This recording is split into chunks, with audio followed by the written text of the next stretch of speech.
Едем в танке. Дождик. Надо дырку здесь сделать, чтобы голову высовывать. Не помещается. Целлофанный пакет на голову. У нас домик. Домик нормальный. Палатка на воде. Ну да. Ой, здесь спать можно конкретно.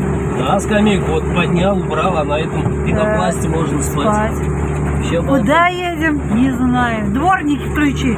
Иду по приборам. Дворники надо. Наш курс на запад или на восток, что там, фиг знает. Короче, навстречу ветру. Сейчас будет ливень. Еще Да. больше. А так закрылись. Сидим нормально, не мокнем.